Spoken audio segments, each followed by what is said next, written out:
Amid the cold indifference of a crowded street in Chicago, a 12-year-old homeless boy witnessed a white police officer being struck by a speeding car in the middle of an intersection.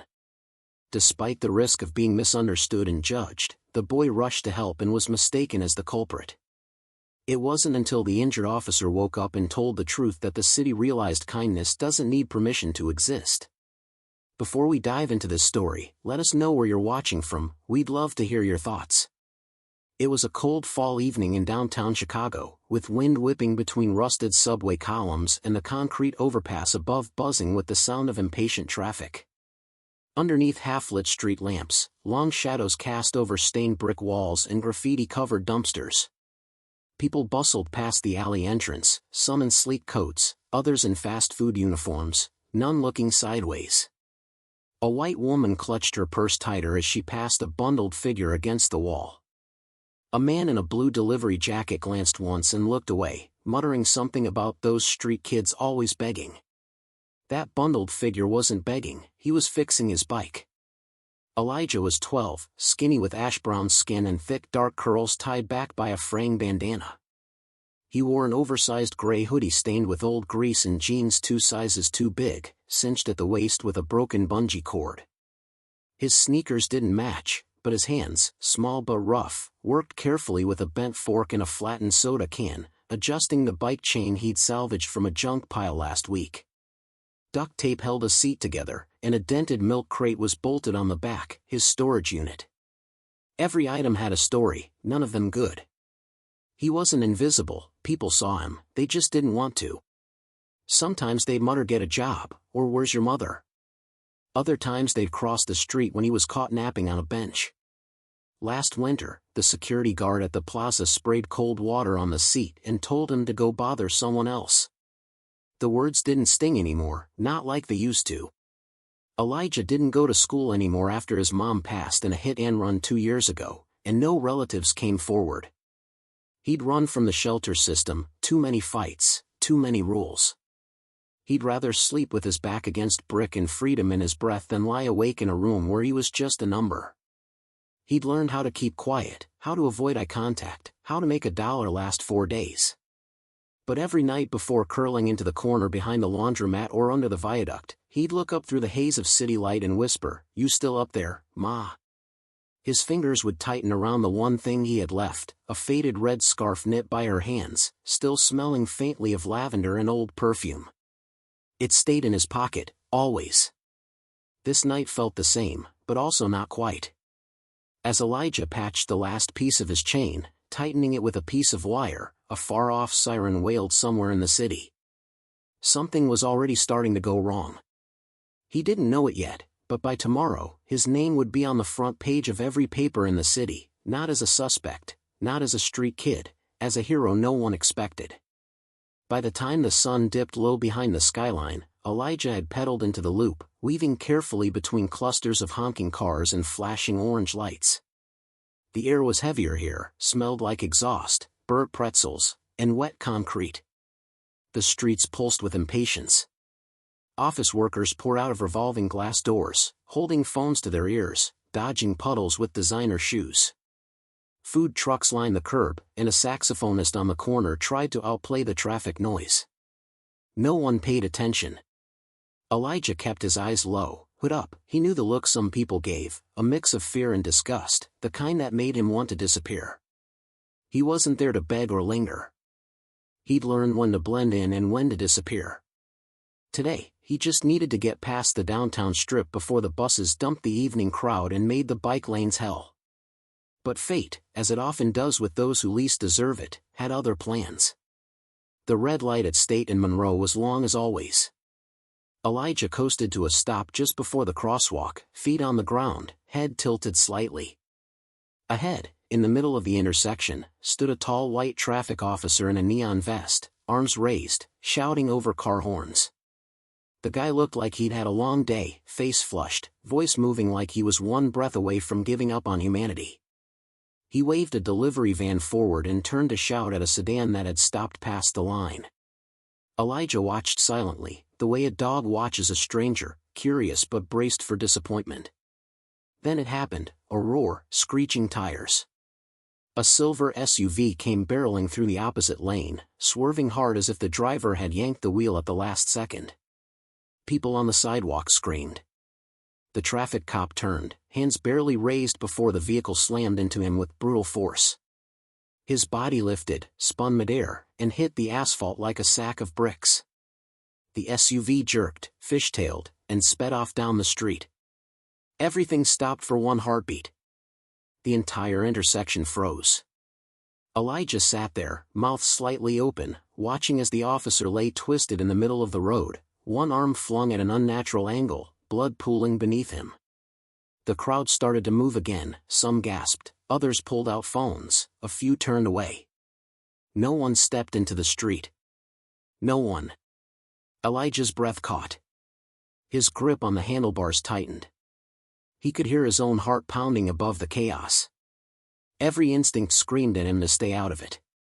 He knew how this worked, a black boy in a hoodie, hands covered in blood, hovering over a white cop in the middle of downtown. That wasn't a headline. It was a death sentence. He could already imagine the cuffs, the shouts, the phone cameras catching the worst angle. He could already hear the slurs: punk, criminal, thug. He knew what they'd see: not a kid, not a helper, just another body they didn't trust. But then memory cut through fear. His mother's voice, soft but firm, like it used to be when she'd braid his hair or button his coat before school. You don't get to choose how the world sees you, baby. You only get to choose who you are. Don't ever let them harden your heart. Be good even if they ain't. His throat tightened. He looked up. No one had moved. The officer groaned once, his chest heaving shallowly, blood running freely from a gash near his elbow. One shoe had flown off. His radio was crushed beneath him. Elijah's jaw clenched. The light changed to green. He dropped the bike without a word. He ran into the street, weaving between the stopped cars as horns erupted. A few people shouted, "Kid, get out of there!" But he didn't stop. He knelt beside the officer and winced at the sight. Broken arm, maybe a cracked rib. Blood thickening on the concrete. Elijah didn't know much about first aid, but he knew when someone was dying, and this man was dying fast. He pulled the red scarf from his pocket, his mother's. It still had her scent, faint as breath. He pressed it to the man's wound and wrapped it tight, tying it with hands that shook but didn't hesitate. Blood seeped through almost instantly, warm and horrifying. The officer's face twitched. A groan escaped his lips. "You hear me?" Elijah whispered, his voice trembling. "You're going to be okay. Just hang on." No answer, just a wet, rattling breath. Elijah's eyes darted to the sidewalk. People were watching now, some filming, still none came closer. A woman in a blazer shook her head and murmured, "Where are the paramedics?" A man behind her whispered, "That kid touched him." "Did you see?" "He touched him?" Elijah's heart sank, but he didn't move. Asterisk, don't stop. Just finish what you started, asterisk. A siren cried faintly in the distance, far off, nowhere close. He had to get help, real help. He looked back at his bike, lying in the street. The chain had slipped. No time to fix it. He took one last look at the officer, pressed the scarf tighter against the wound, and whispered, "I'm not leaving you. I swear. I'm just going to get someone." And then he ran, not toward the crowd, not toward the nearest business where someone might have already called 911, but sprinted down Monroe, cutting through alleys and across parking lots, heading toward a traffic outpost he remembered seeing earlier, just a few blocks away. His legs burned. He didn't slow. Behind him, the city swallowed the siren, the crowd, the wounded man. But Elijah ran like his soul depended on it, like if he could just get there in time, none of the rest would matter. What he didn't know, what he couldn't know, was that the hardest part wasn't behind him. It was waiting, just one street away. And no matter how fast he ran, he couldn't outrun what this city had already decided he looked like. Elijah's lungs burned as he pushed the final block. The traffic outpost was just ahead, a concrete booth wedged between two blinking street signs, flanked by orange cones and faded caution tape. Two officers stood outside, one with a clipboard, the other sipping coffee.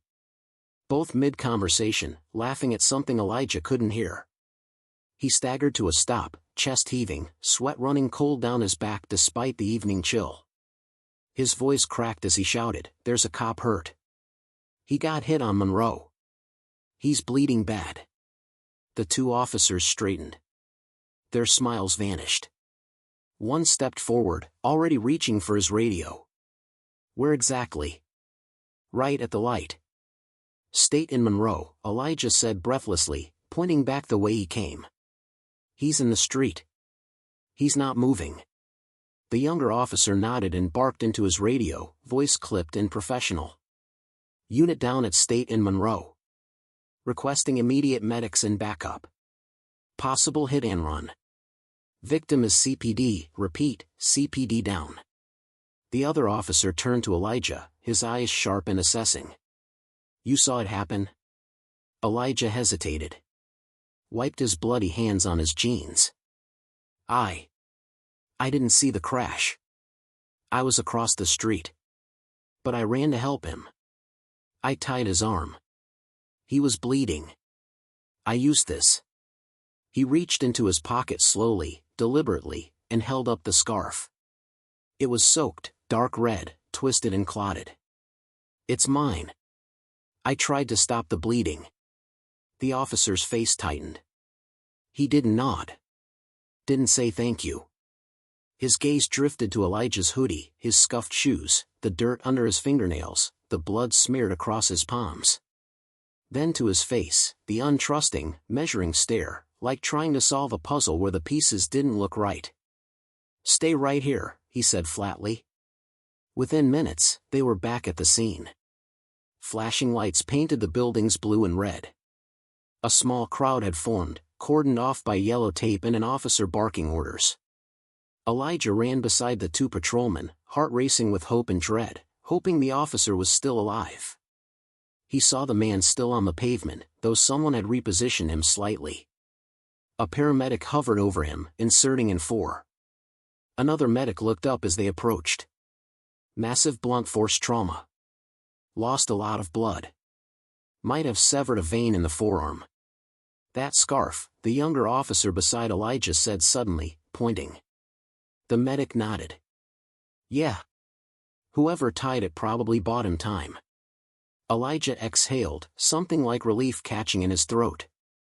But then the older officer stepped between him and the scene. "You said you found him like that?" "Yes, sir." "And you tied the arm?" "Yes, with my scarf.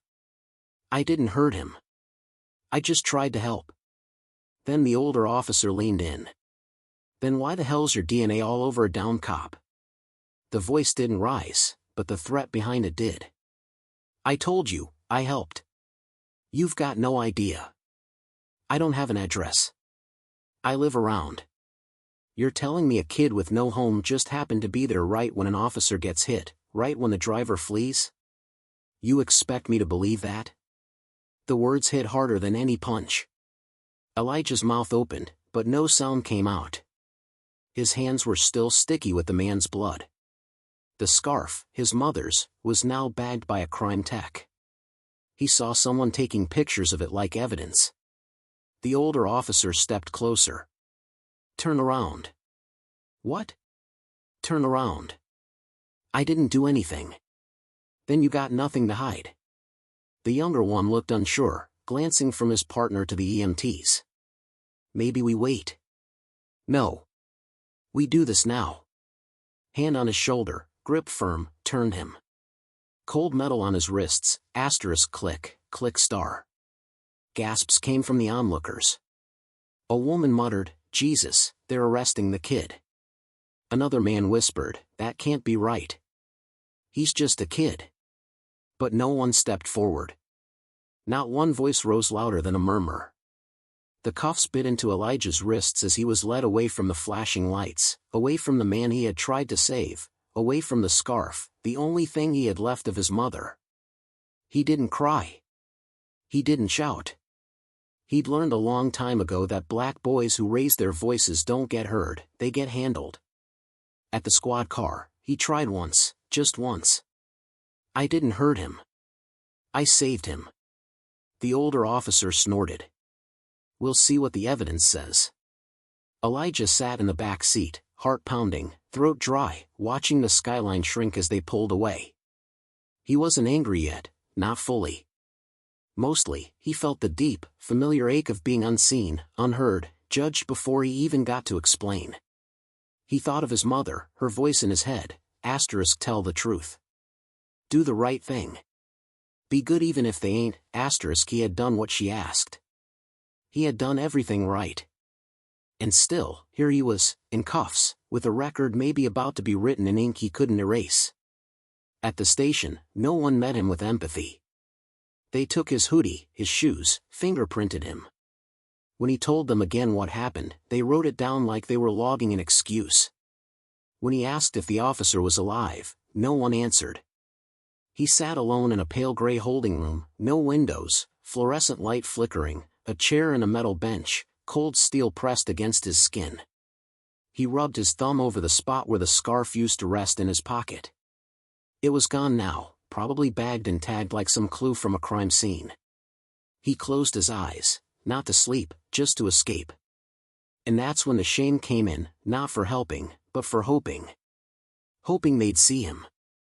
Hoping someone would say thank you. Hoping being decent was enough to keep the world from turning on you. He should have known better. But still, if given the choice again, he wasn't sure he'd do it differently. The fluorescent lights in the holding cell buzzed overhead, a sound Elijah had grown used to in the last few hours but still couldn't block out. The bench beneath him was cold, unforgiving, as if it were meant to remind you that comfort wasn't part of this place. He sat with his back against the wall, arms folded, eyes vacant. They'd taken his hoodie, his scarf, his voice. No one had spoken to him in over an hour. No lawyer, no social worker, just stares. Some suspicious, some empty, most avoiding him altogether like he was a smudge on the floor no one wanted to clean. A female officer had handed him a plastic cup of water earlier but didn't say a word, just placed it on the metal table and left. Elijah didn't drink it. His mouth was dry, but something in him refused the gesture, not out of pride, but survival. When the world only gives you scraps, you learn to stop taking handouts that come without humanity. He didn't want their pity. He wanted someone to listen. He played the moments back in his head, over and over, the screech, the slam, the blood, the silence, the way the officer looked up at him, barely conscious, the way his fingers had twitched when Elijah tied the scarf around his arm. That had to mean something. Someone saw. Someone had to have seen what he did. But the more he thought about it, the more it felt like hope was slipping through cracks he couldn't seal. The door opened.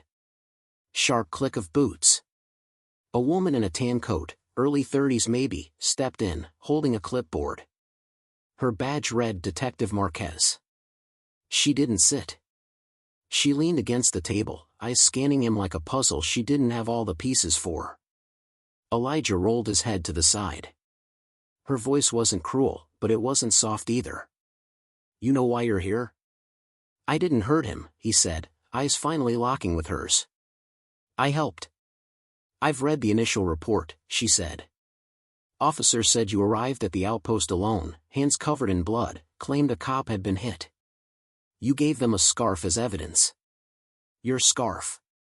It wasn't evidence, it was his tourniquet. He was bleeding.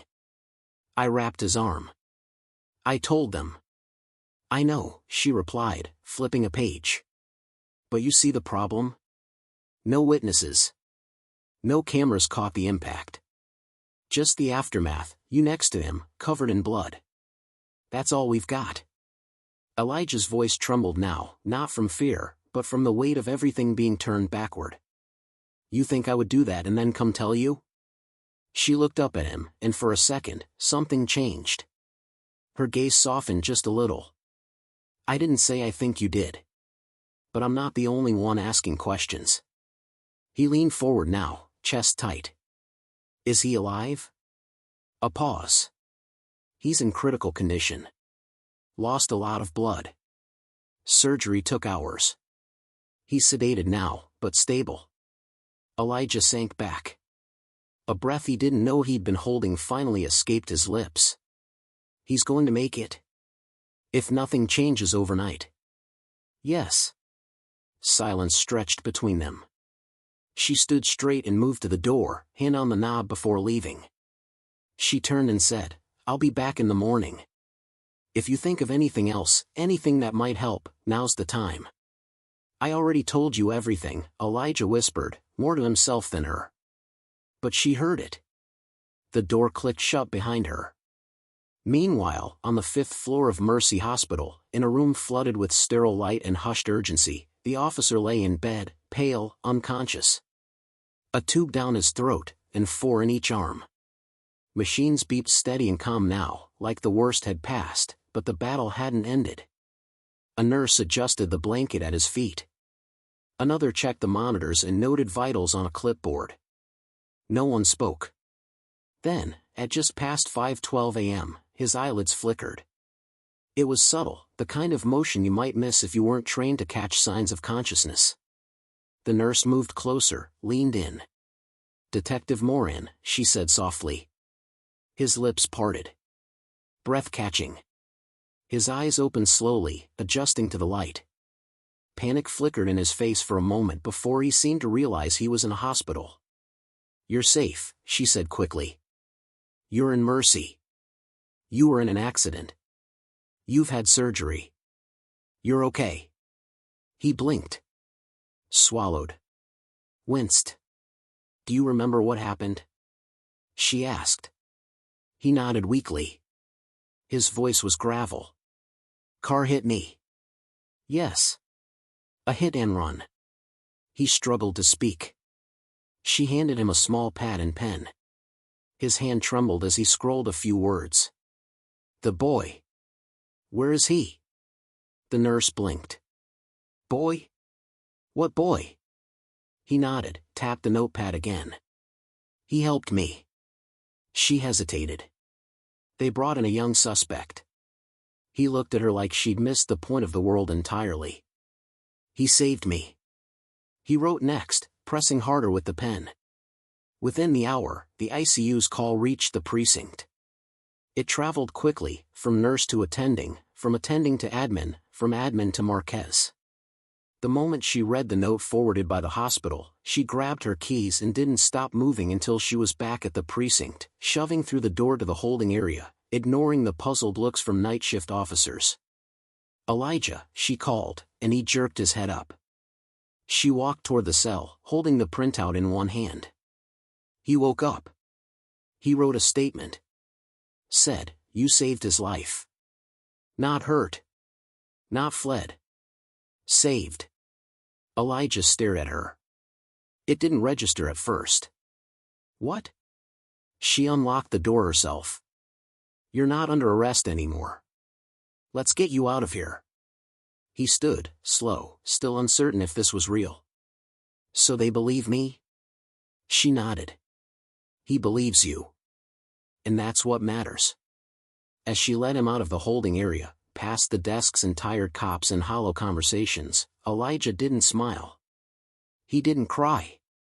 He just walked quietly, his footsteps light, but not from relief.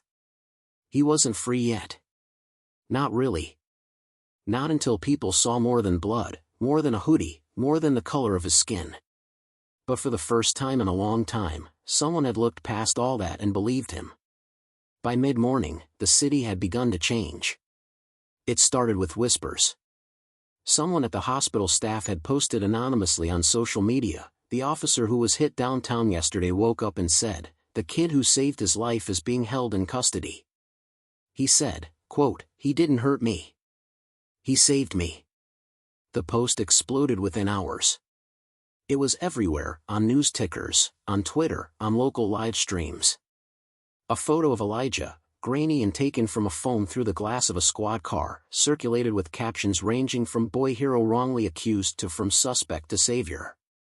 But Elijah didn't know any of this when he stepped out of the precinct just after noon, wearing a plain gray hoodie, a size too big that someone had loaned him, and no shoes. He hadn't gotten those back yet. Detective Marquez walked beside him. Do you have somewhere to go? She asked carefully, her tone gentler than before. Elijah shook his head, then shrugged. I usually stay under the bridge on Harrison, but it's loud there. Hard to sleep. She paused, unsure how to respond to that kind of honesty. I'll see if we can get you into housing. Maybe a center. One of the better ones. You should have a safe place tonight. He didn't answer.